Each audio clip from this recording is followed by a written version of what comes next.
product device is legal or approved by the FDA. I've been surprised that the candies and gummies and drinks and ice cream cones. Here's one drink with 7-OH in it. There are other products that get added to drinks. Do we understand what 7-OH is at public health scale? Let's not get caught flat-footed again. We're not targeting the kratom leaf or ground-up kratom. We are targeting the concentrated synthetic byproduct that is an opioid. The Trump administration is deeply committed to preventing another wave of the opioid epidemic. And this is deeply personal for many people. It's deeply personal for the Secretary of Health and Human Services, who will share how at a young age he struggled with addiction. It's personal for a family friend, a good family with a good kid who is addicted, knows they're addicted, wants to stop their addiction, but can't stop. That story is going on all across the United States, and we don't have research or numbers or statistics on the scale of that problem. Let's not allow another wave of the opioid epidemic to catch us blindsided again. I've met some of these families. Let's be honest, there's also a lot we don't know. This may be the calm before the storm. It may be the tip of the iceberg, but let's be aggressive and proactive. Today, the FDA is announcing that we are initiating action to recommend scheduling of 7-OH as a controlled substance by the DEA. We are also releasing a report on 7-OH to educate the public, including the other names it goes by. And finally, we need to educate the public, including the medical community. I've talked to many doctors who don't know what 7-OH is. We need to be proactive so we don't get caught blindsided again. Thank you very much.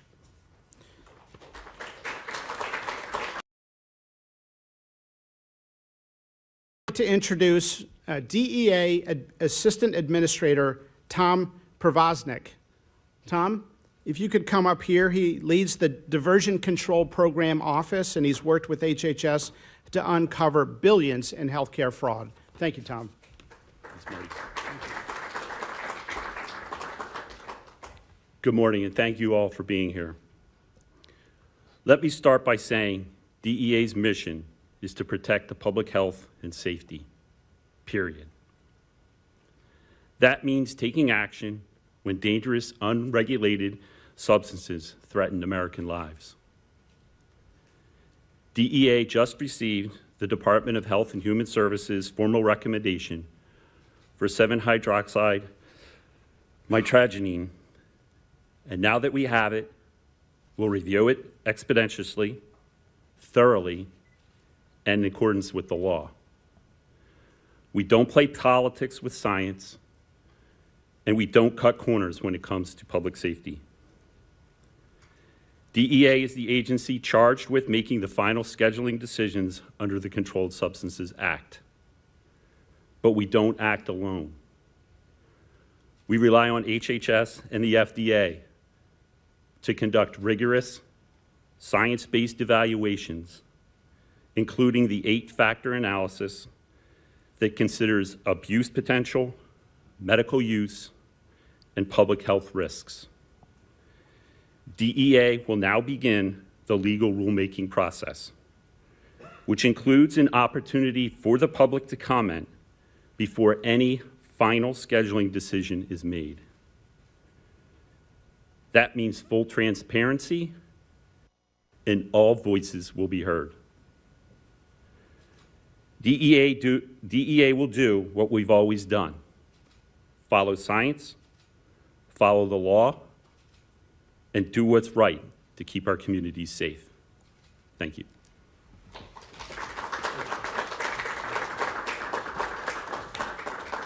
Thank you, Tom. One of the dangerous things about 7-OH is how much confusion it can cause. Many 7-OH products are marketed as kratom extracts or enhanced kratom, but in reality, they are the content is an opioid. Our next speaker, Melody Wolf. Melody, come on up here. has experienced suffering looking for pain relief, and she's going to share a bit about her story and how the dangerous 7-OH product affected her life. Thank you, Melody.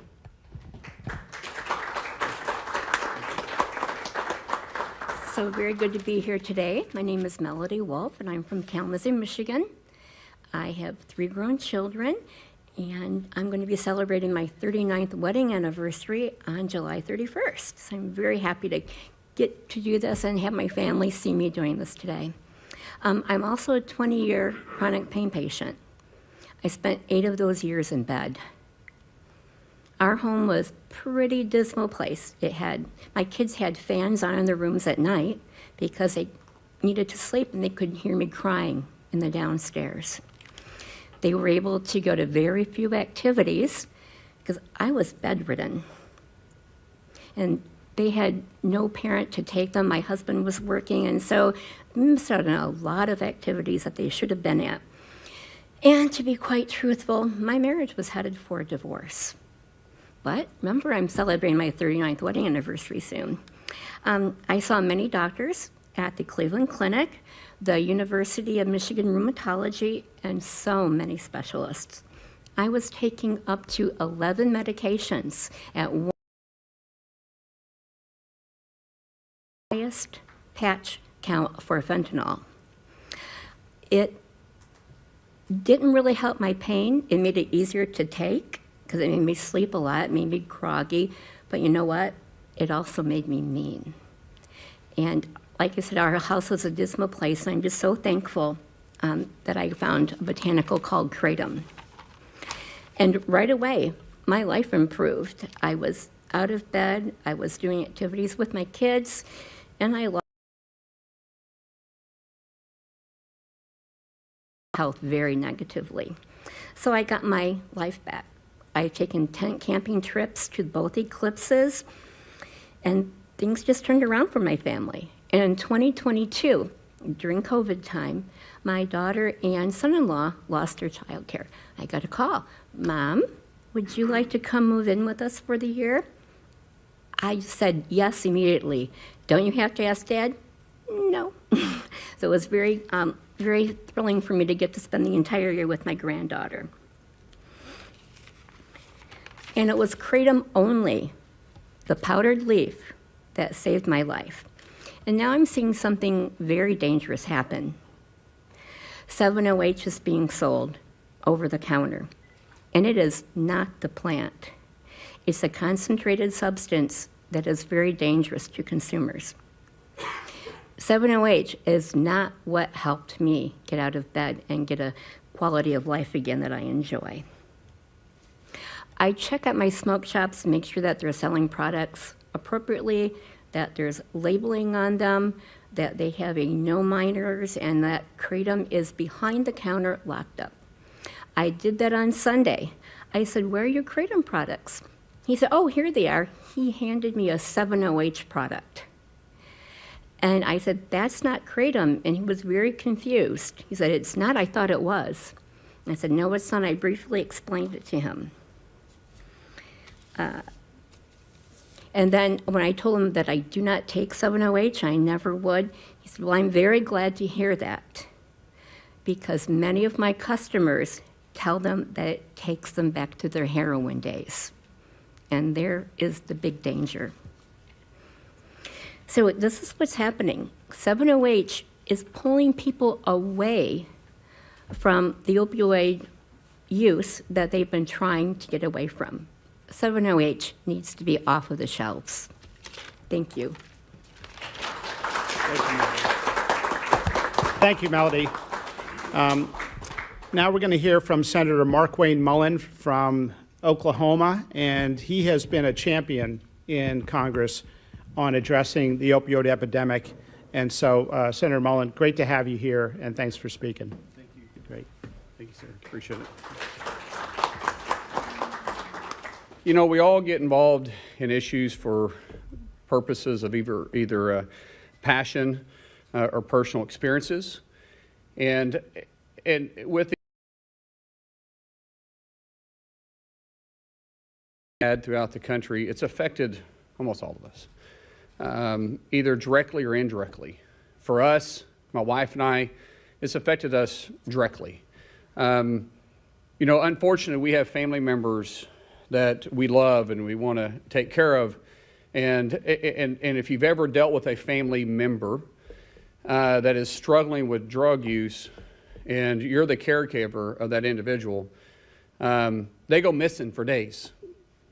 And you're worried about your phone ringing.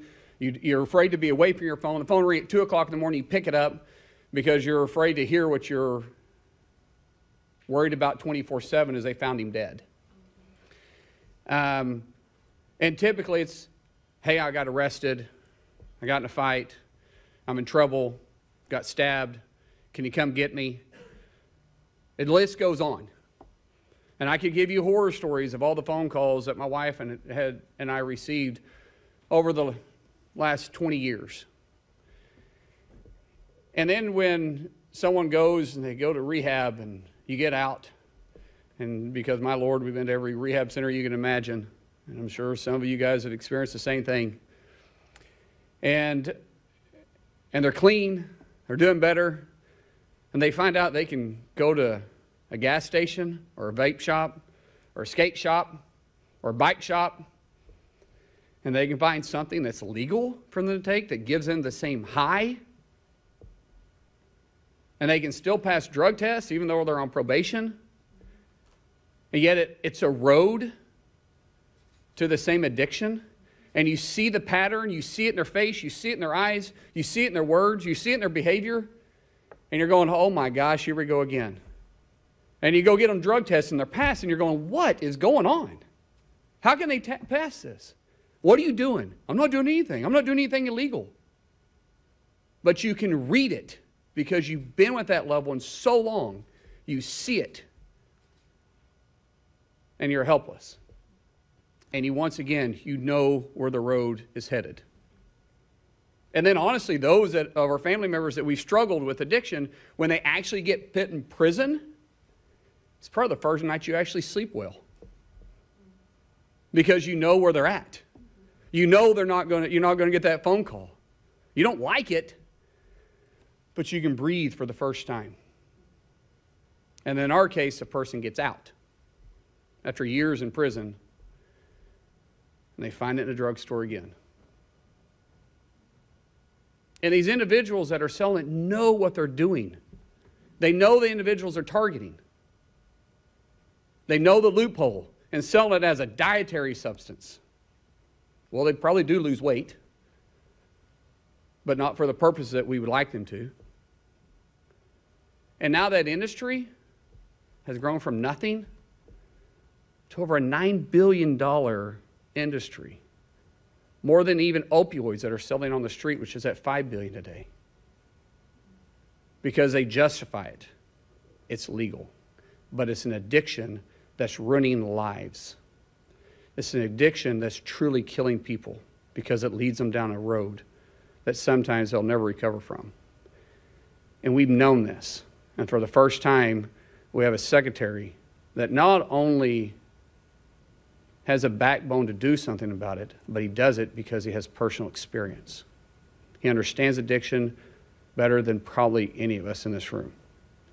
And it takes somebody like that understands the danger that this causes to stand up and push against this, I say, illegal industry, because they're using every loophole they possibly can. And once again, selling it as an energy drink or a dietary, but yet the packages look like it came off the shelf of a cereal box or a candy bar or one of their favorite Mountain Dew drinks. The list goes on. They know who they're targeting. And so, Secretary Kennedy, thank you for standing up and actually doing something about this. Because this isn't anything new. This has been around for years. But without your leadership, this would never happen. So, from my family and every single family that has dealt with this, God bless you and thank you.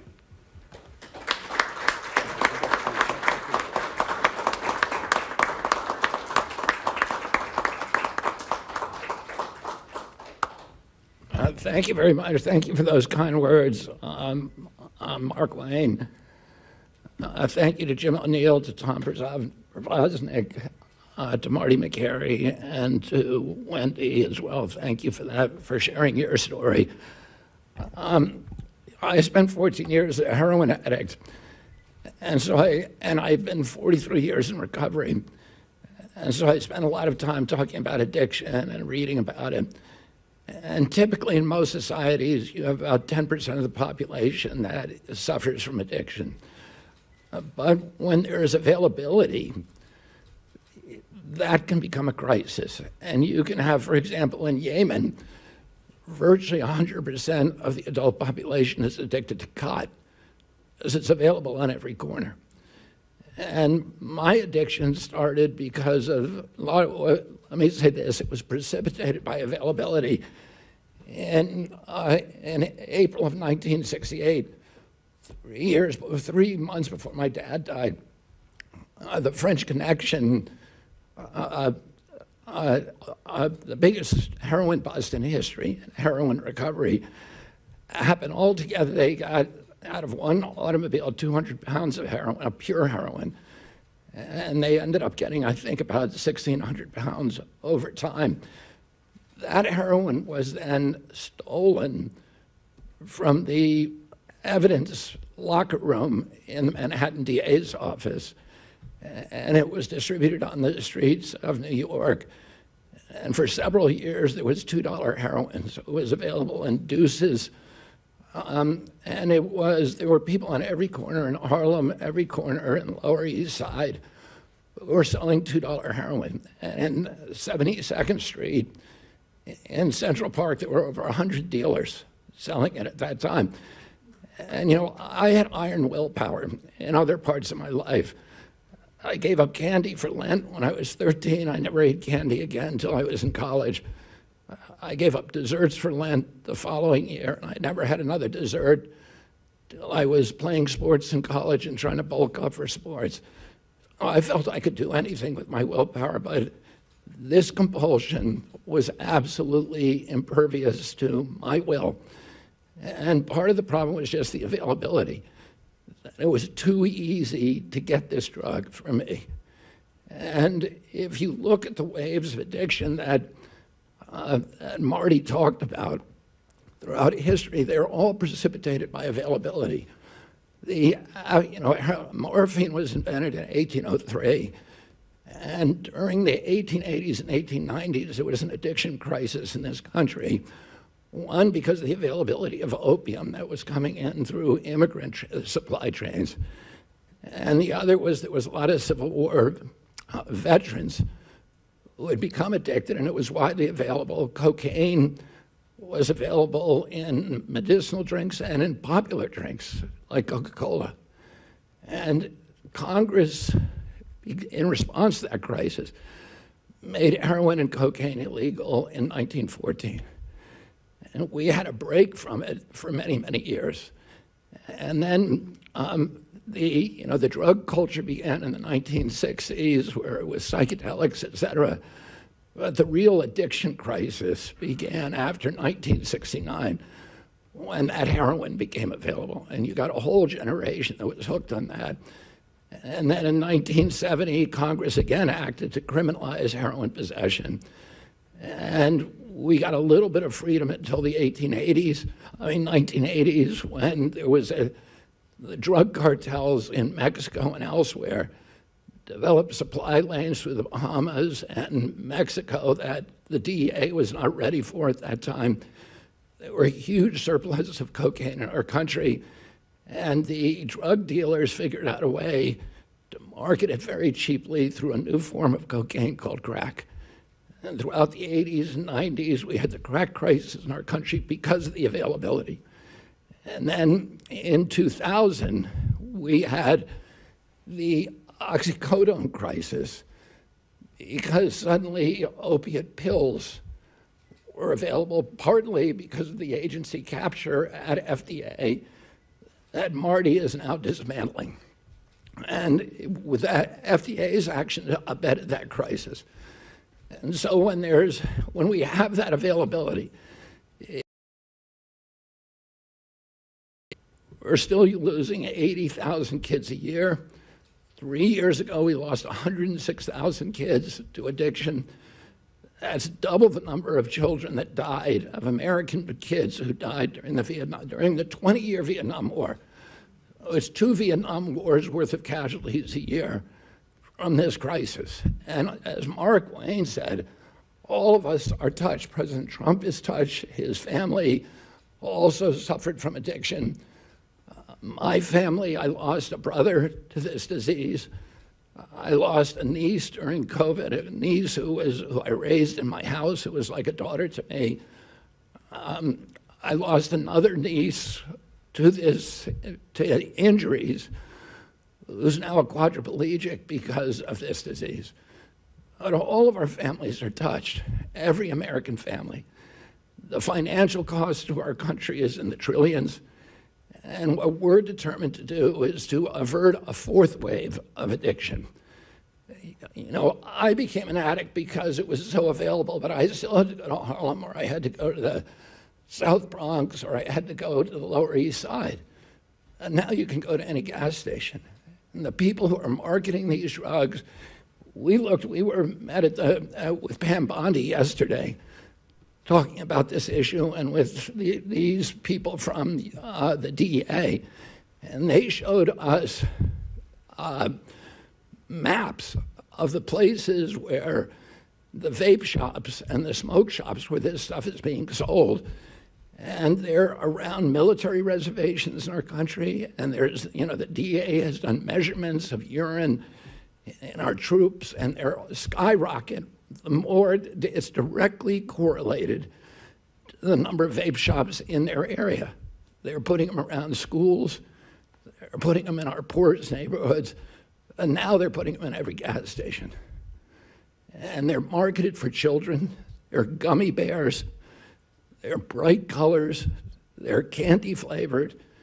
This is really a sinister industry.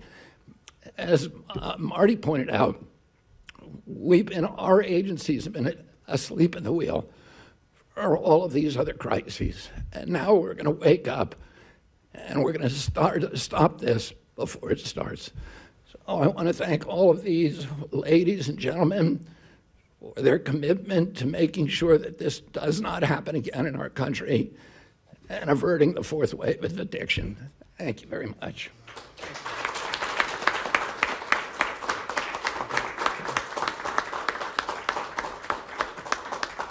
Thank you, Secretary Kennedy. We're now going to take questions from the press.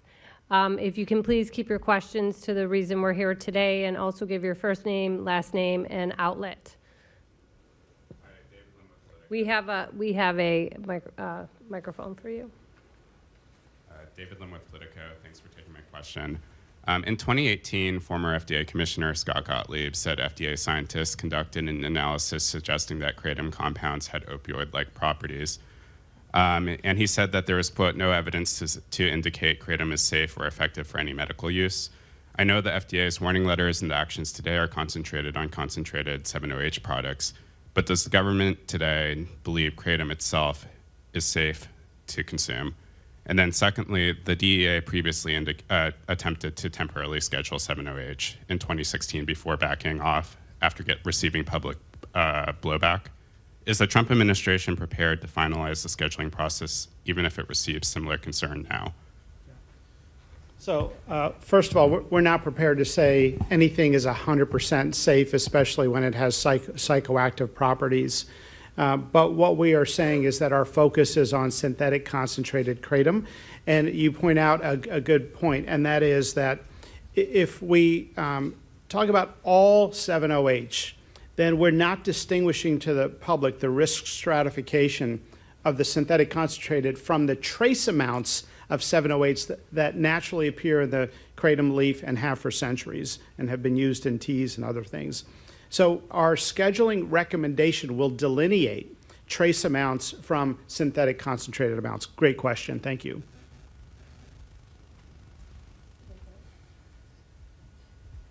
Hi, Lizzie Lawrence, reporter with STAT. I'm curious how many, if there are any known cases there are of 7-OH being recorded as the sole cause of a fatal overdose. We have terrible statistics because if somebody comes in with 7-OH overdose, I'm not even sure a doctor would know to ask about 7-OH. Very few doctors I've spoken with know what's in these vape stores or know what 7-OH is. I've had to explain it to the dozen or so doctors I've talked to. So I think we're just starting to understand. It's very, very reminiscent of when we prescribed opioids to patients who didn't need them after minor surgical procedures, or too many opioids for those who did need an opioid.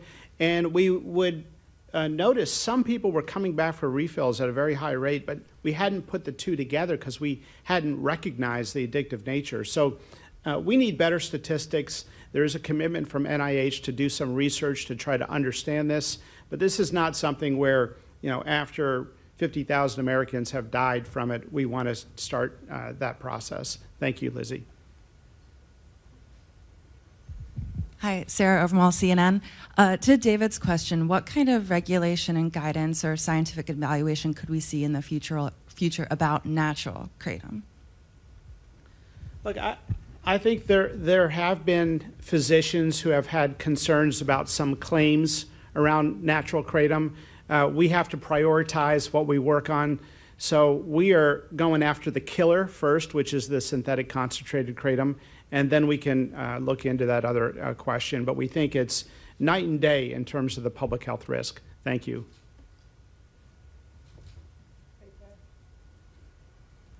Hey, thank you. I'm Scott with CBS. You mentioned the doctors need to become more familiar with the danger here, and you've issued a letter, I think, today to doctors. But what, in fact, changes today? I'm sorry, are you issuing a new regulation? Are you going to do the scheduling? What actual change is HHS affecting today? Yeah, so great question. Thank you for that. So a couple things. One, we're issuing a report, an FDA report on 7-OH, explaining it. We are putting that out there. We are, and we'd love for you to let Americans know about that report so they can learn. It has both a deep science component and a section for lay people so they can understand the issue. We think every school board should be talking about this. We are, number two, issuing a letter today to the DEA to recommend scheduling above a concentration threshold as a controlled substance. Number three, we are sending a Dear Doctor letter to every physician in the United States warning them about this. And we're going to continue to try to educate the public. So a couple very definitive actions today. And of course, we announced a couple weeks ago that we have let distributors to the retail stores know that we have serious safety concerns and specified those concerns. Yeah.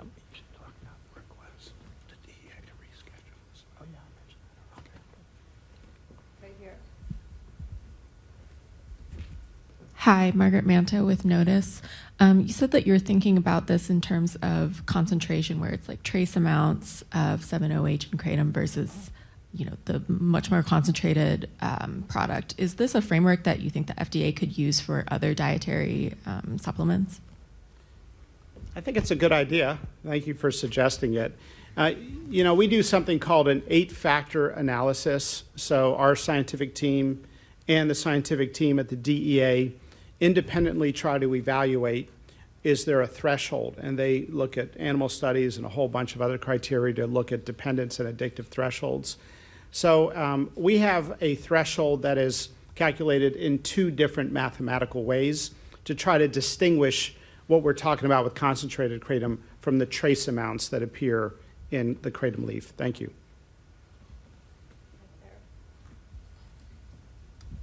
Thank you, Katrin Asaf, Gray Media. I know you said this process is just beginning, but of course that takes time. So in the meantime, can you tell us how quickly can we see these products removed from shelves or at least made harder to obtain? And then what message do you want to give to Americans who are seeing this and saying, oh, I thought it was totally safe and maybe still today can actually go and get it? So effective immediately, the letters are out to the distributors, and we've actually gotten some positive feedback from some of those distributors. So we're sounding the alarm with the distributors of the synthetic concentrated kratom. We also want to create a national conversation where parents talk to their children. Kids are sometimes using these substances and the parents don't know. And sometimes the kids are using it and they don't actually know what's in these substances. So this is a time, as with other new addictive substances that enter the United States, for us to have these conversations. And I hope school boards, places of worship, all talk about the illegal substances in these vape and smoke shops and gas stations. Thank you. Hi, Liz White with the Wall Street Journal. Also very present in smoke shops and vape shops are high-potency cannabis products and synthetic cannabis products such as Delta-9, Delta-8, THCA, high THC products. And these have been linked in the medical literature already to psychosis. Is there a reason that this kind of well-established smoke shop problem is not something you're going after? So I personally, in my writings as a physician, in my statements, and also the Department of Health and Human Services, have expressed serious concerns about people using these cannabis products. We don't want kids to use them. Cannabis use disorder is a real thing, and as you appropriately mentioned, there are now studies linking it to psychosis and even cardiovascular problems. So that is an entirely separate public health campaign, and it's an important issue. Thank you. Okay, last question right here. Thank you. Amanda Seitz with the Associated Press. I was wondering if you could say what class you're recommending that it be scheduled and how quickly you're expecting the DEA to act. Class 1, it is an opioid by definition. It will be ultimately up to the DEA to decide. Thank you. Thank you so much.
in January at DCA, and that should not be the story. Focus on safety should have always been the focus. And I think in the past, people became complacent, leaders became complacent, and we had warnings of near misses in the DCA airspace. Unacceptable.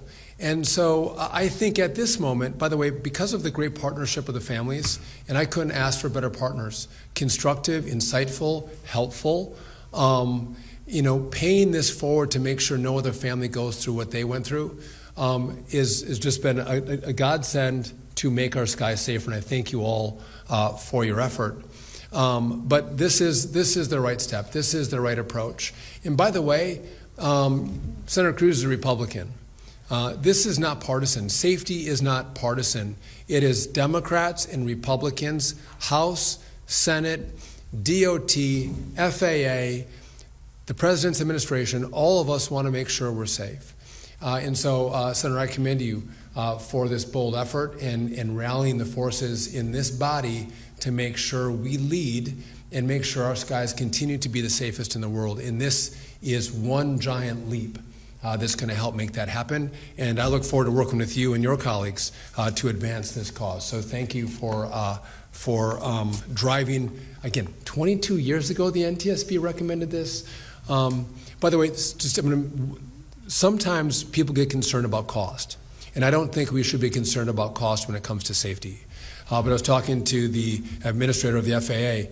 The cost to deploy this technology is not that great for commercial aircraft or for the military. We can drive safety way higher and also at a very affordable cost. That's the benefit of this, the advancement of technology over the course of the last 22 years.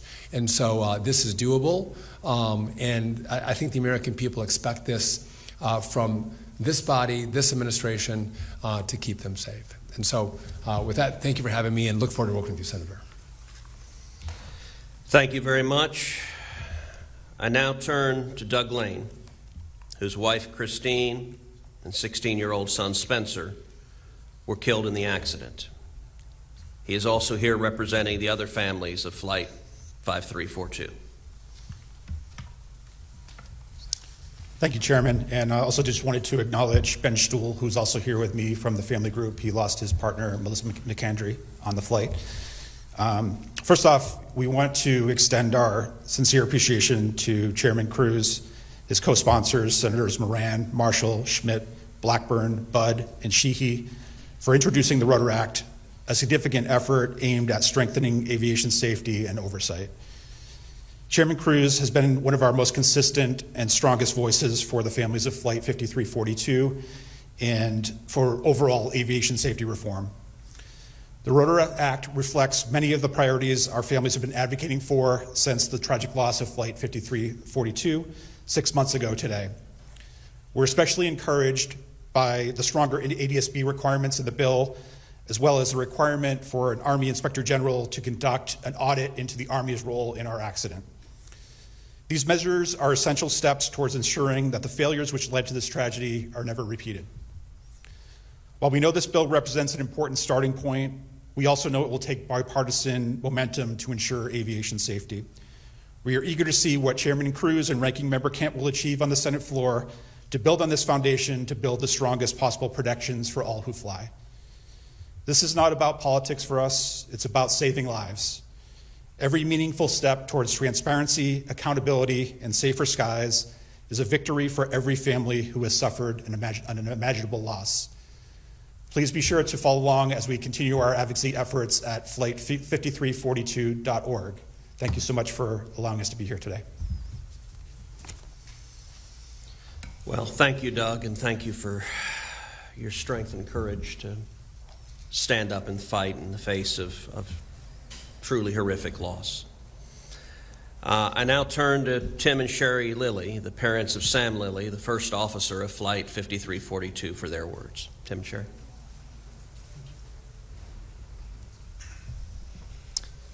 Today marks 6 months from the most tragic event in our family's history. What we're doing here today is we're going to try to make sure that no other families have this tragic event happen.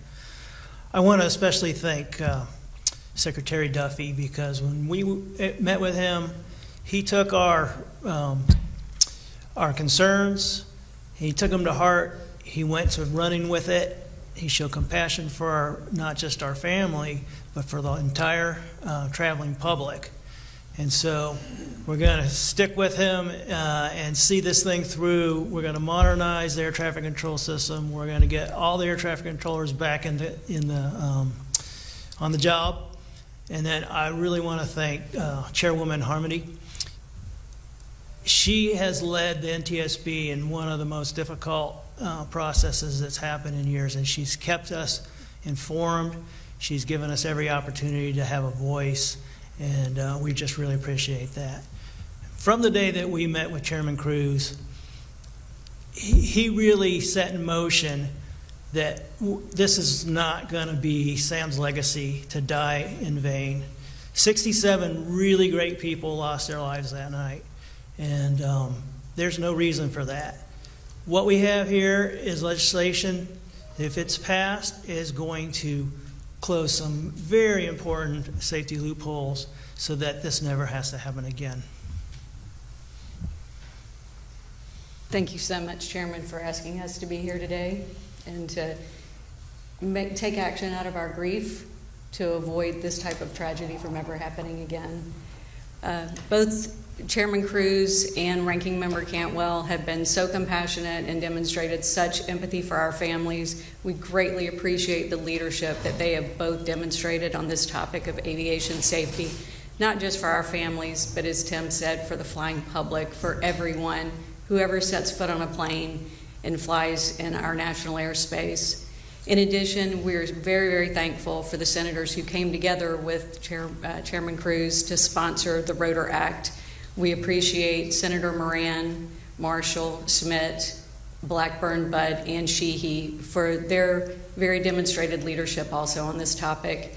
This is a very personal matter for all of us, but we hope that by being here and sharing our story, you all buy into this also, and that you do support the efforts of the Secretary at the Department of Transportation, that you advocate for that additional funding that we need to update the air traffic control systems and all of the systems that control our national airspace. Thank you so much, everyone. Sherry, Tim, thank you for your strong leadership at a time of great grief and pain.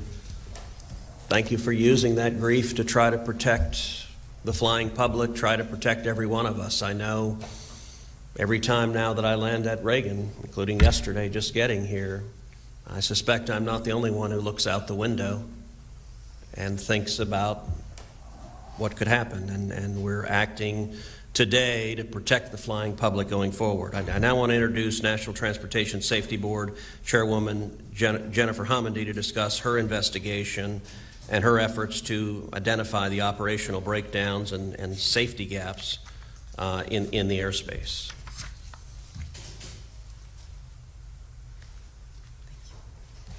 Well, as you heard, today marks 6 months to the day since 67 people died in a mid-air collision over the Potomac River near Ronald Reagan National Airport.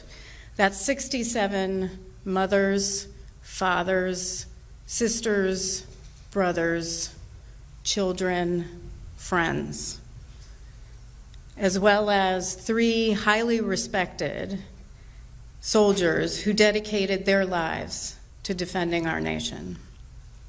I do want to thank Chairman Cruz, Chairman Moran, Secretary Duffy, certainly the administrator, and the families for your tireless and selfless work to improve aviation safety since this tragedy occurred. Tomorrow, the NTSB will meet in public for the beginning of our investigative hearing on this collision. It's a 3-day hearing. We'll meet from 9 a.m. to 7 p.m., perhaps longer if needed, and we're going to go through some pretty in-depth discussions on different points of this investigation. An investigative hearing is not like the end of the board meeting where we present our conclusions. It's to develop more facts for the investigation. The rest of the evidence, though, which is in our public docket, will be open at 9 a.m. It's thousands of pages of evidence that will be available publicly at ntsb.gov. Again, it's a fact-finding proceeding. We're not at the point of analysis or issuing safety recommendations. For over 2 decades, though, we've recommended that FAA require ADSB in following a myriad of mid-air collisions: Texas, Hawaii, Georgia, Alaska. In 2008, we sent a letter to FAA stating the board believes that the equipage of aircraft with ADSB in capability will provide, and I want to stress this, an immediate and substantial contribution to safety, especially during operations in and around airports. In 2019, I was the board member on scene for a mid-air collision in Ketchikan, Alaska, involving 2 float planes. 6 people died, 10 others were injured, and we again said we needed ADSB in. That was part of a big part of that report, stating that we hoped that it got mandated, including for passenger aircraft, especially in high traffic areas. Just 2 weeks ago, I got to experience ADSB in by riding jump seat. Flying jump seat in American Air, they outfitted their entire fleet of Airbus A321neos with ADSB in, and it's incredible technology. ADSB, and I can't stress this enough, is a game changer when it comes to safety, and will provide, as we said in 2008, immediate and substantial contribution to safety. This will save lives. This legislation will save lives. So I do want to say thank you to Senator Cruz, again to Senator Moran, Secretary Duffy. There's a lot of bipartisan support for moving ADSB in forward, including with Ranking Member Cantwell and Ranking Member Duckworth. There's momentum in the Commerce Committee, and I'm excited to and look forward to working with you to make sure it gets done. Thank you, Madam Chair. Now I would like to introduce Senator Moran, the chairman of the Subcommittee on Aviation, Space, and Innovation. Chairman Moran. Oh, right there, Jerry. Chairman Cruz, thank you for convening this opportunity for us to be together to publicly state our support for legislation that you have introduced, that Senator Marshall and I are joining in sponsoring. I appreciate what Chairman Hamady said about ADSB in and out. I introduced legislation to require that approximately a month after the January 29th tragedy. And I am pleased to see the momentum, and I appreciate Senator Cruz's review of this and inclusion in his legislation, and we look forward to seeing this accomplished. Chair Hamady has explained why it's so important, and we will, in my view, work to see that this legislation becomes law and ADSB in and out become the norm, the required norm, as quickly as we can do so by the supply chain capabilities to exchange what we have today or to add what we don't have today to aircraft across the country. And we're talking both military and commercial, civilian. So this is a major improvement in our opportunities to provide the safety. And it's pleasing to me to have to see the efforts by the families to find meaning in their work to make certain that the tragedy that we experienced 6 months ago today doesn't occur and other families are not impacted in the way that these individuals, moms, dads, brothers, sisters, cousins, friends have been impacted by the loss of life. I'm also pleased to welcome the new FAA administrator to his position. Chair Hamady, I always have high regard for your work, your capabilities to focus us. Today Chair Hamady gave us a briefing on what these next few days are going to look like with the hearings that are going to take place. And my takeaway is there are so many individual circumstances that all came together. Perhaps it would be nice if we could just put this in one. This was the problem, but the issue is broader than a problem, and we're going to have a lot of work to do with the FAA, with the Department of Defense, and with all of us in Congress to get all of the issues that appear to be developing in air traffic safety handled and improved. And Secretary Duffy, I wanted to tell you today is the 67th anniversary of the creation of NASA by a Kansan better known than me named Dwight Eisenhower. And congratulations on your additional responsibilities, but thank you for not allowing them to intrude upon this. Secretary Duffy, while I'd met him when he was seeking my vote on his nomination, he came by to pay the courtesy call and we had a fine conversation. But sadly, the first time I saw Secretary Duffy at work was on January 29th at DCA and that evening. And I have noticed, determined, and admired your relentless effort to find safety in the circumstances from that night, today, and in the future. And we look forward to working with you. I congratulate the reconciliation bill that provided additional dollars for air traffic safety, and we are appropriating. I'm a member of the Appropriations Subcommittee on Transportation, and there's another set of billions of dollars in that bill to fund additional safety efforts within the FAA and within air traffic control. So there was, again, I don't know how to say this very well, but from the circumstances that occurred 6 months ago today, I've seen Congress work together.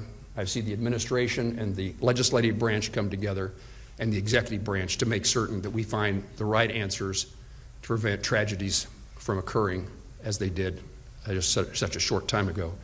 And on behalf of all other Kansans, Senator Marshall and I express our condolences once again for the circumstances that originated in our home state. Thank you. Thank you, Chairman Moran, and I will say that Senator Moran and Senator Marshall have both been incredible leaders on this, given that so many of the victims of this tragic accident were from Kansas. It obviously struck both of them close to the heart. I now recognize Senator Roger Marshall.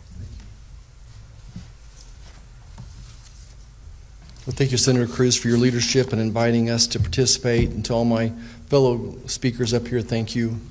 Good morning to everybody. On January 29, 2025, American Airlines Flight 5343 from Wichita to DCA tragically crashed, claiming 67 lives, including 7 Kansans. Bob and Lori Schrock, Pete, PJ Diaz, Lindsay Fields, Grace Maxwell, Kia Duggins, and Dustin Miller. Their loss weighs heavily, and we owe it to them to ensure their deaths were not in vain. That night, I shared many of the same thoughts that so many of the family members had. Why was the helicopter in that airspace? Was it flying too high? Why did its transponder fail to warn the jet or air traffic control? While we're still awaiting some of those answers, Congress needs to act swiftly. Our proposal legislation, led by Senator Cruz, mandates NTSB technology on aircraft in key airspaces. And for damn sure, they need to turn them on. They need to turn them on when they're in those airspaces. The military, if they're going to be in the airspace, they need to turn on their transponders. This legislation mandates the technology on aircraft in key airspaces studies, barring rotorcraft from DCA during final approaches and orders, an Army audit of FAA coordination, pilot training, and NTSB use. These demands were asked for and driven by the victims' families. I hope they know that their voices were listened to and that they're being heard, and appreciate the families just staying at this. Now, no law can bring back the 67 people who we lost, but we can strengthen aviation safety to prevent such a tragedy again. I'm trying to think what was missed today, but I just want to reckon back to a conversation I had with the mayor of Wichita the day after, and I said, what can I do? And she said, what can I tell Wichitans? And she said, the number one thing is you could tell them we won't have helicopters in that airspace anymore. And I reached out to Secretary Duffy and Secretary of Defense Hegseth, and they grounded them all. Grounding's the wrong term. They stopped them from being in that area that day, and I hope we continue to have that commitment until Congress does her job. Echo what Senator Moran said, the one big beautiful bill, which is now law, had $7 billion, $12 billion for modernizing in air traffic control, which was way overdue. And the other response I see the Trump administration doing is accelerating air traffic controllers going through the system. And the Secretary could speak more to that than I can, but from what I understand, over 3,000 people are in some point of training to become air traffic controllers. We've accelerated the process. It's still a very rigorous process to get in the system, added bonuses, doing everything we can to get people in the seats that we need to prevent a tragedy like this again. Thank you, everybody. Thank you. I now want to recognize the new administrator of the FAA, Brian Bedford, who is here, and Administrator Bedford. Thank you, Chairman Cruz, and thank you especially to the families for 5342. Prior to my confirmation, I was privileged to be able to chat with many of the family members, hear from them their firsthand experiences, and importantly, read the 7-point paper that they put out that would help us identify and close many of the gaps that allowed 5342 to happen in the first place. And Chairman Cruz, you and other members are to be congratulated. Most all of the comments and identified safety weaknesses that the families identified have been incorporated into this key legislation, and I certainly hope it has strong bipartisan support. I want to thank Secretary Duffy for his leadership on this. Day one, it's a terrible way to start a job, but he didn't shrink away from the responsibility to take swift action across the NAS to ensure the safety of the traveling public and to encourage the FAA to dig deeper into data and lean forward into identifying other hot spots around the NAS, which they have accomplished. So again, the legacy is paying dividends for the traveling public that they may not even be aware of, so thank you for that. Chairman Hamady, thank you for your leadership in the investigation. I suspect we're going to have some very uncomfortable conversations over the next 2.5 days, but they need to be had. They need to be had in the clear light of day, and we simply need to put what's in the best interest of the traveling public ahead of any of our own personal interests, perhaps. So I'm pleased to be here and be part of the solution, and I would be remiss if I didn't close by thanking our President Trump's vision to advocate for building and modernizing a brand new air traffic control system. It's long overdue.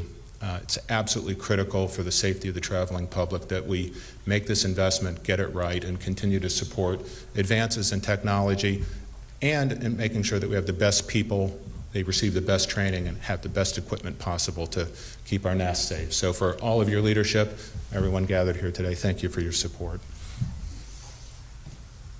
Thank you, Administrator. And now finally, I'd like to recognize Senator Ted Budd, who's also a co-sponsor of this legislation and a private pilot himself.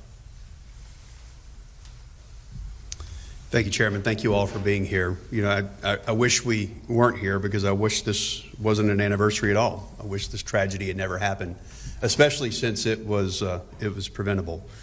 This hits home because 6 out of the 67 souls that lost their lives that day were either North Carolinians or North Carolina connected, including all 4 members of the Charlotte-based flight crew and one of the helicopter pilots.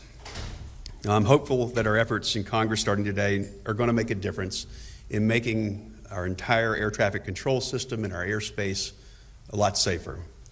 You know, ADSB, it's a critical safety technology, and mandating that aircraft are equipped with and using this technology, and that's been reiterated several times, and that's absolutely important that it's used. I think that's a key step in making sure that all Americans are safe. And you mentioned, Chairman Cruz, that I was a private pilot, so while I've got multi-engine and commercial and instrument ratings, most of the time on a beautiful North Carolina Sunday afternoon, if I'm fortunate enough to be home, I'll be flying, and the plane weighs less than 900 pounds, goes less than 100 miles an hour, and it's bright yellow, and it's equipped with ADSB out and ADSB in. So if something that's better equipped for surveying cornfields and tobacco crops is with ADSB out and in, certainly our helicopters on non-critical missions and airlines should all have that in and out. You know, I'm really proud to be part of this Ritter Act. Thank you for your leadership in this. I think it's a great step forward. And we look forward to working with the administration to making sure this is as good as it can possibly be. Mr. Secretary, Chair Hamady, to the families, the administrator, thank you for your leadership. And I appreciate you turning pain into courage, and I know that you're making a difference. Thank you. Thank you, and I will say if we see a little yellow plane circling above us, we'll know that it's Ted coming to work, so that's good. All right, there is a vote that is right at the end, so I'm going to take one question, unfortunately. Yes, sir. Senator Cruz, I'm Tom Costello with NBC News. If I could ask Secretary Duffy or the administrator, there's been some confusion. Where do we stand right now on military chopper activity, any chopper activity in and around DCA? There was a prohibition for a while. There was some confusion about how much of that's been lifted, if any, and then secondarily, those choppers, are they required now to be flying with ADSB, or is that still an issue with the military? Hi, Tom. Good to see you again as well. I can tell you that there is very few exceptions, only for critical emergency missions or for critical military missions, including POTUS. And in those special cases, airspace is closed to commercial traffic while military traffic is in the area. So other than that, the routings have been completely redone, taking them well out of the Class B airspace pattern around DCA. And choppers must be operating with ADSB. That's correct, unless they're on an exempted mission, in which case the skies are clear to commercial traffic. But this chopper was on a training mission, which was viewed at the time as an exempted mission. Is that today still an That is no longer allowable. Just flip off of it, the insurance and lawyers. So, Secretary Duffy, are you still planning to sign an MOU with the Pentagon? Because the Army is still not allowed to fly helicopter missions around the Pentagon. Is that right? I could take that one as well. We do have an MOU. I'll say I don't think it goes as far as this legislation does, but during the pendency of the legislation, the intent would be to continue to execute on the MOU with the military. I believe we can continue to support our warfighters' training needs by clearing airspace when it's necessary. We don't have to have conflicting traffic. All right, thank you, and I've got to run because the vote is closing as we speak.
Not yet, but I just slacked them if they could see me yet, and they haven't answered. Okay. We're having prompter issues right now, so if... I got them. Can you try it? Perfect. Can you try twisting it? Got you, Ramin. Nothing? Nothing. He's got nothing. Good, good. Mic check, 1, 2, 3, 4, 1, 2, 3, 4, 5. Mic check, 1, 2, 1, 2, 1, 2, 3, 4. For the last 86 years, SNAP has helped millions of low-income families buy nutritious food. It fills a crucial food gap for the most vulnerable people in our country. Yep. James Ziliak is the director of the Center for Poverty Research. He says SNAP has served as an economic driver for local grocery stores and communities. In 2023, SNAP... Yeah. Okay. Do you still have it up?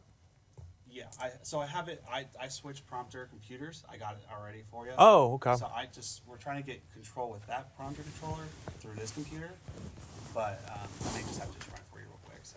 Okay. First one. Sure. So. Yeah. If you start talking, I'll Okay.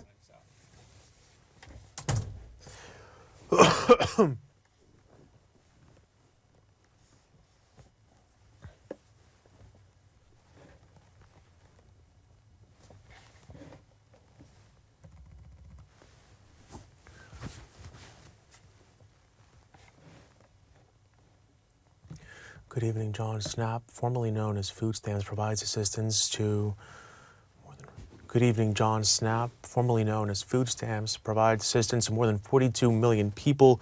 Grocers and economists say cuts to SNAP won't only jeopardize the benefits of millions, but it could also take away an economic anchor for grocery stores and communities, particularly in rural areas. Yes. It's all yours.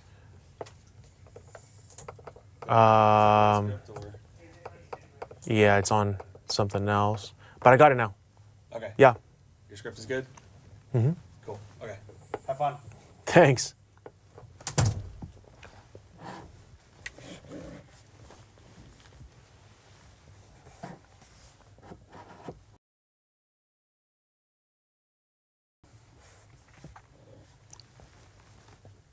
Okay. 3, 2. Good evening, John. SNAP, formerly known as Food Stamps, provides assistance to more than 42 million people. Grocers and economists say cuts to SNAP won't only jeopardize the benefits of millions, but it could also take away an economic anchor for grocery stores and communities, particularly in rural areas. For the last 86 years, SNAP has helped millions of low-income families buy nutritious food. It fills a crucial food gap for the most vulnerable people in our country. James Ziliak is the director of the Center for Poverty Research. He says SNAP has served as an economic driver for local grocery stores and communities. In 2023, SNAP accounted for $124 billion in sales at 262,000 retailers, half of which were at superstores such as Walmart, while a quarter went to supermarkets. If recipients no longer have access to SNAP, it could lead to an economic hit for some communities. That's going to reduce spending at those local stores and therefore could create some economic hardship and even in the most extreme case, potential closures of those markets. House Republicans say the new law will restore integrity to the program and benefit grocers by pushing more people to work. New work requirements expand to parents with children older than 13 and people ages 55 to 64. But studies show work requirements for SNAP do not increase employment. People don't jump into the labor force in big droves when they get confronted with work requirements.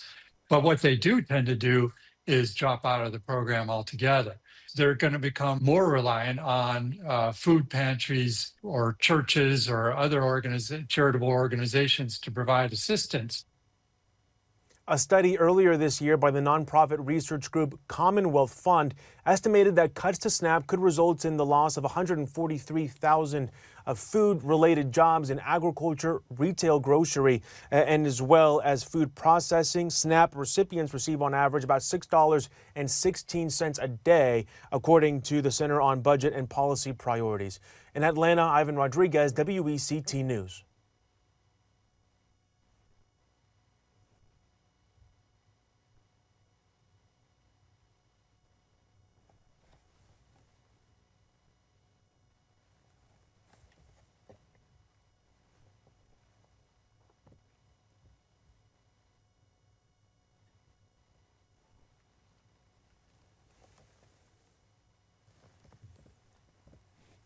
I don't know if you guys can see the top screen, but it says just blanked.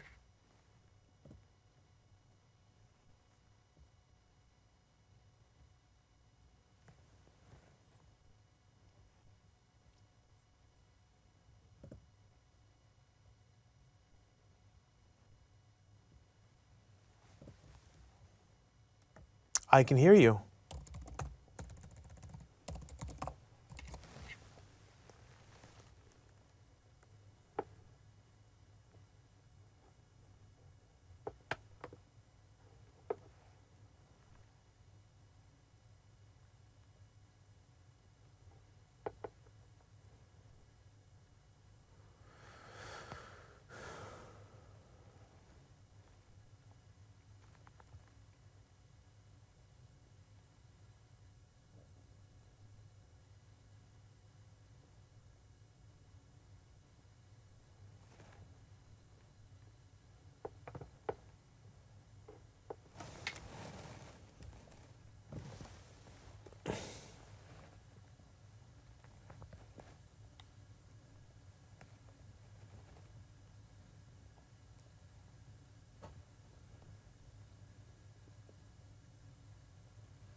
Rachel, SNAP, formerly known as food stamps, provides assistance to more than 42 million people. Grocers and economists say cuts to SNAP won't only jeopardize the benefits of millions, but it could also take away an economic anchor for grocery stores and communities, particularly in rural areas.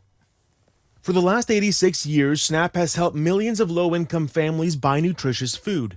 It fills a crucial food gap for the most vulnerable people in our country. James Ziliak is the director of the Center for Poverty Research. He says SNAP has served as an economic driver for local grocery stores and communities. In 2023, SNAP accounted for $124 billion in sales at 262,000 retailers, half of which were at superstores such as Walmart, while a quarter went to supermarkets.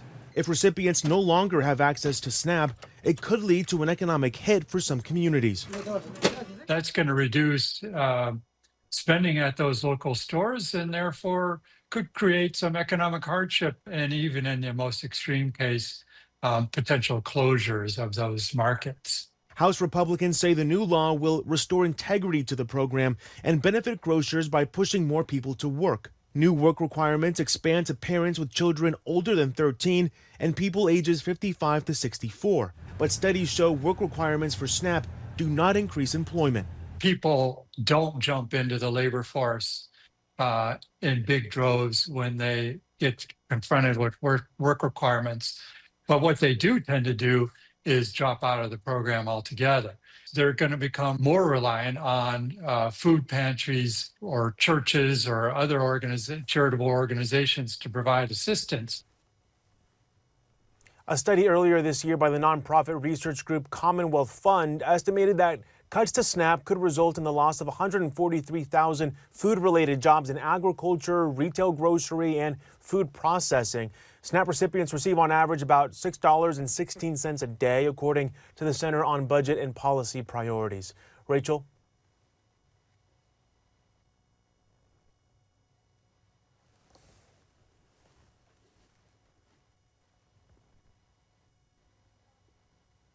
Well, experts tell me that states have always had to share 50% of the administrative costs, but that would increase to 75%. So that's one form of that increased burden on states, but states will also now have to pay a share of the actual benefits themselves, which for low-income states could be a substantial hit on their books, and it could also potentially lead to a reduction in benefits, which is something a lot of people don't want to hear.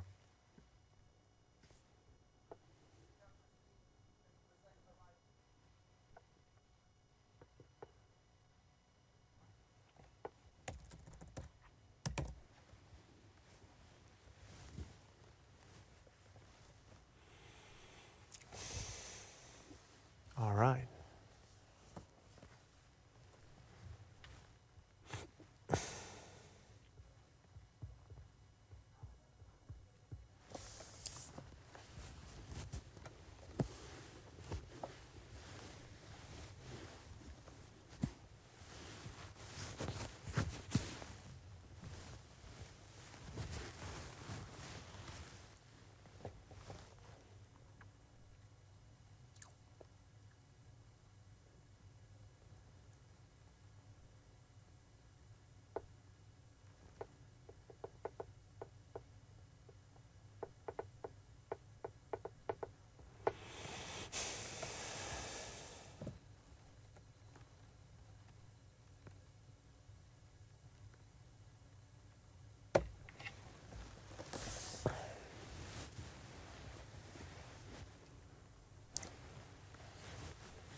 All right, 3-2.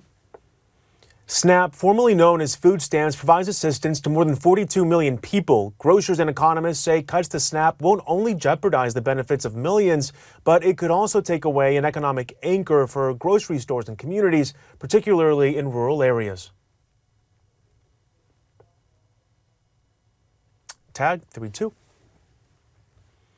A study earlier this year by the nonprofit research group Commonwealth Fund estimated that cuts to SNAP could result in the loss of 143,000 food-related jobs in agriculture, retail, grocery, and food processing. SNAP recipients receive on average about $6.16 a day, according to the Center on Budget and Policy Priorities. In Atlanta, I'm Ivan Rodriguez.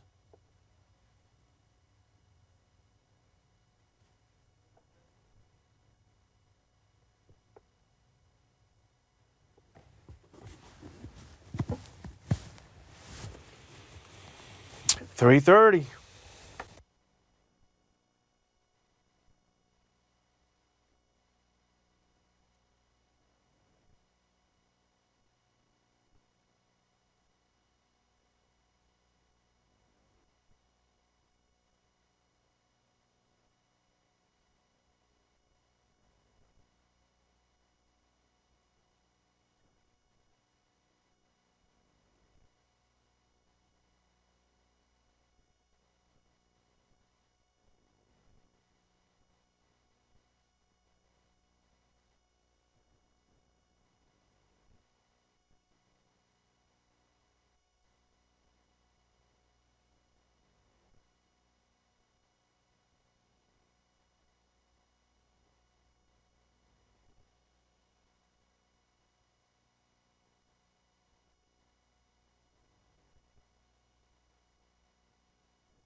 Hey.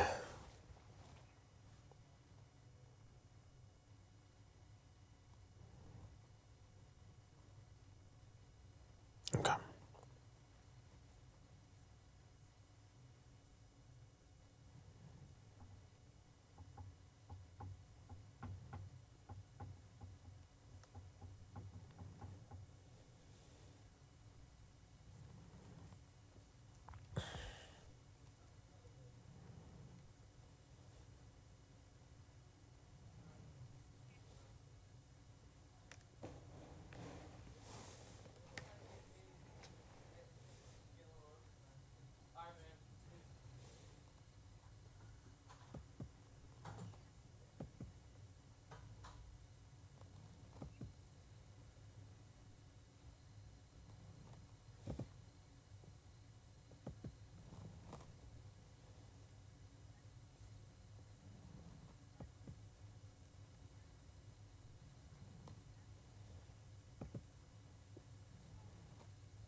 Hey.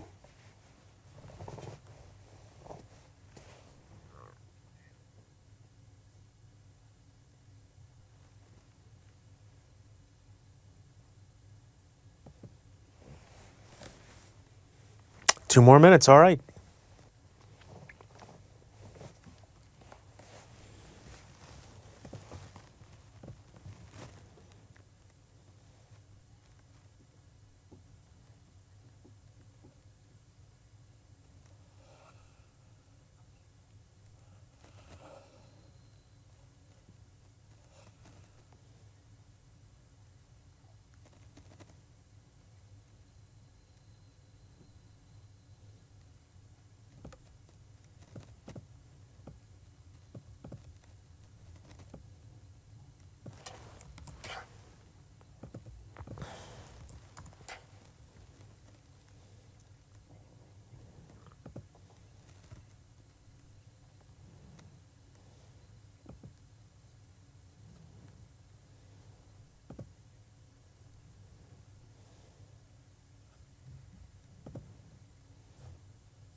Leah, good afternoon. SNAP provides assistance to more than 42 million people. Grocers and economists say that cuts to SNAP won't only jeopardize the benefits of millions, but it could also take away an economic anchor for grocery stores and communities, particularly in rural areas. For the last 86 years, SNAP has helped millions of low-income families buy nutritious food.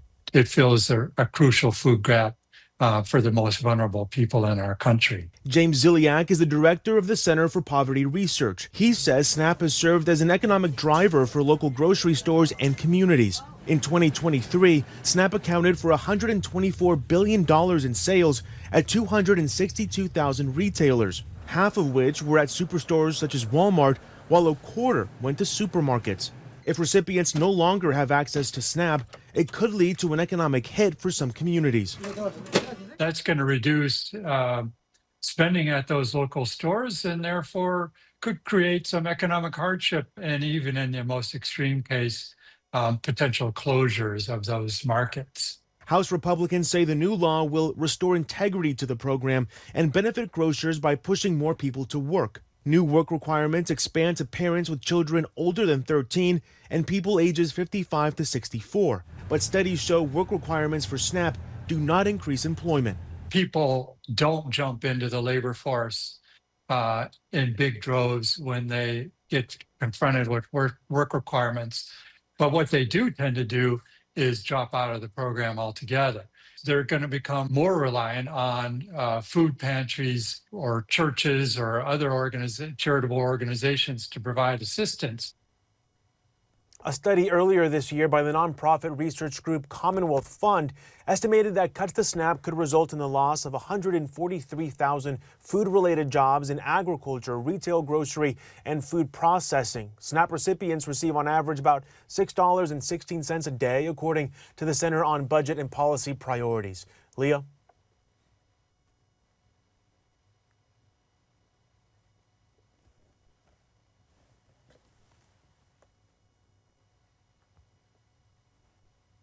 Well, experts tell me states have always had to share 50% of the administrative costs, but that will now increase to 75%. So right there is one form of that increased burden on states.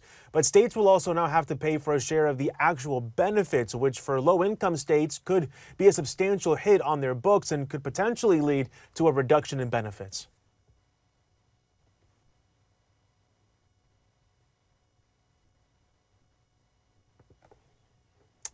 Thank you.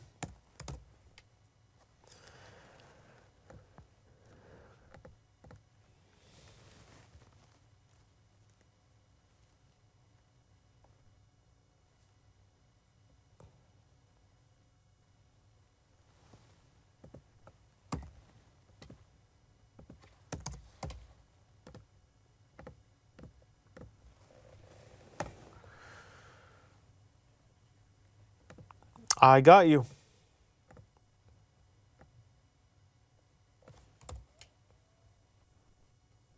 All right.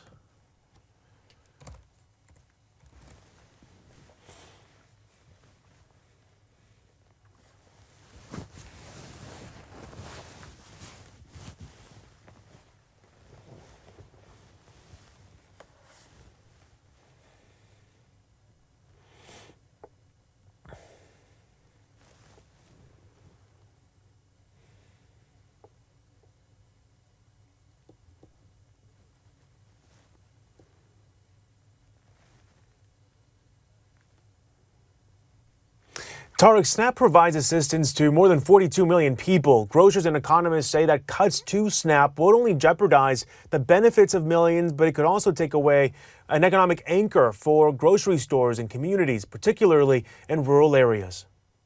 For the last 86 years, SNAP has helped millions of low-income families buy nutritious food.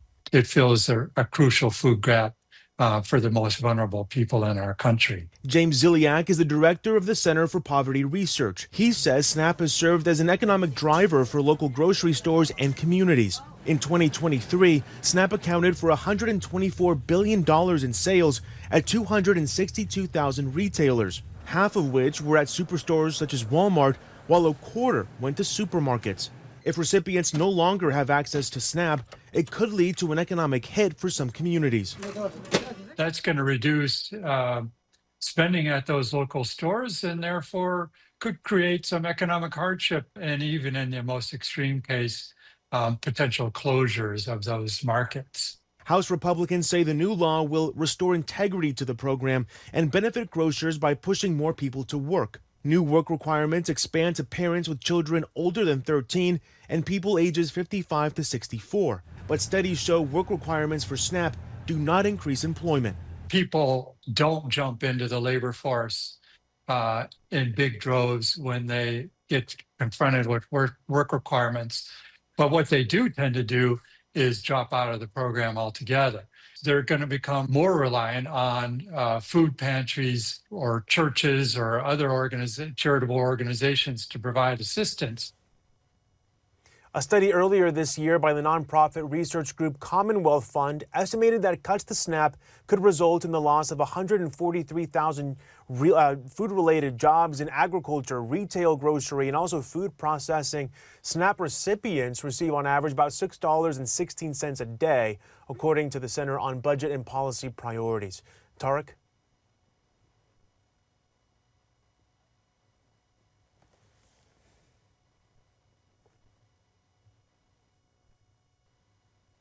Well, experts tell me that states have always had to share 50% of the administrative costs, but that will increase to 75%. So right away, that's one form of increased burden on the states.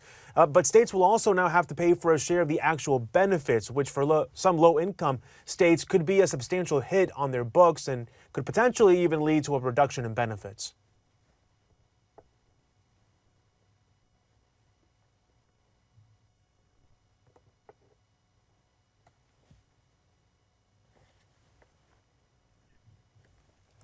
Thank you.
Hey.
I can hear you.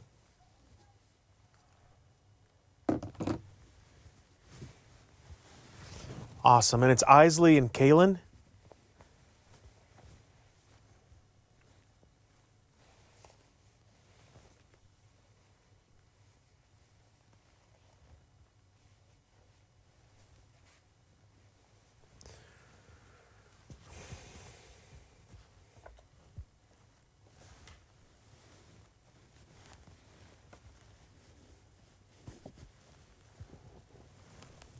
Little Rock, can you hear me?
Isley Kalen, SNAP, formerly known as food stamps, provides assistance for more than 42 million people. Now, cuts to SNAP, we're told by grocers and also economists, won't only jeopardize the benefits of millions, but it could also take away an economic anchor for grocery stores and communities, particularly when we're looking at those rural areas. Now, in 2023, SNAP accounted for $124 billion in sales at 262,000 retailers. Half of those were at those superstores like Walmart, for example, while a quarter went to supermarkets. If recipients no longer have access to SNAP, experts tell me it could lead to an economic hit for some communities. An economist I spoke with actually tells me it could result in less spending at local grocery stores, reduced employment, and in some extreme cases, even closures of some of those markets, which could create, in some instances, a food desert.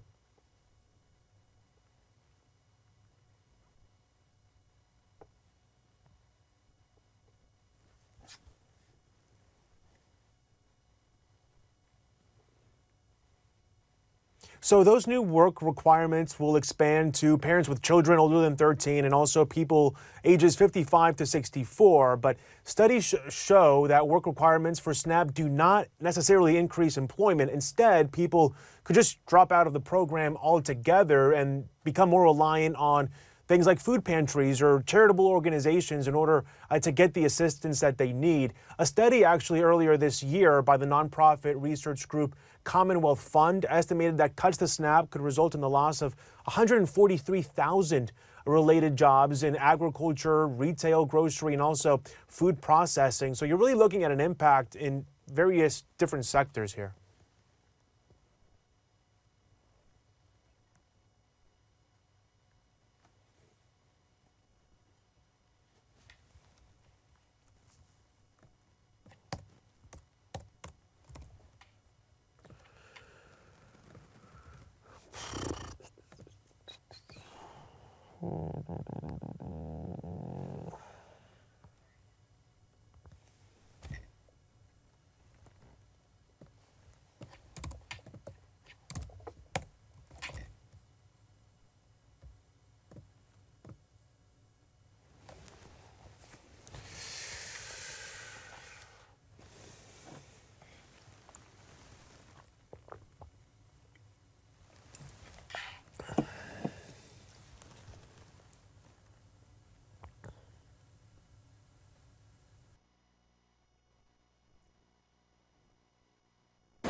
I'm saving batteries. Yeah.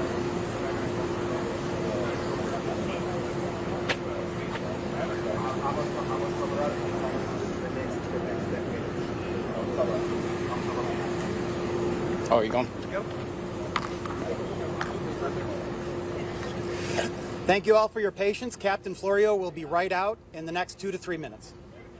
Yep, thank you for your patience. Three. I'll slide you 4, man. Hey, 3 minutos. Wow.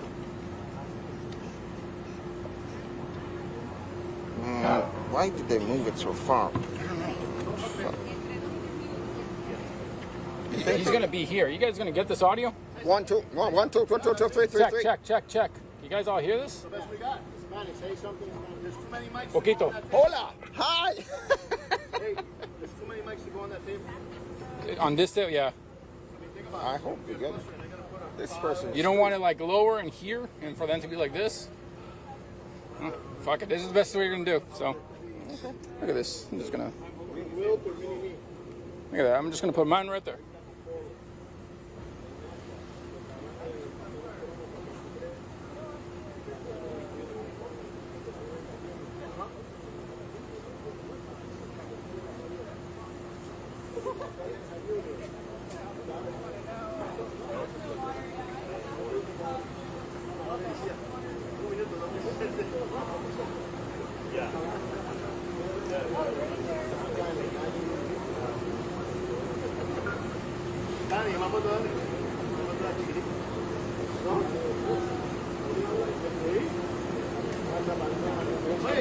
Oye,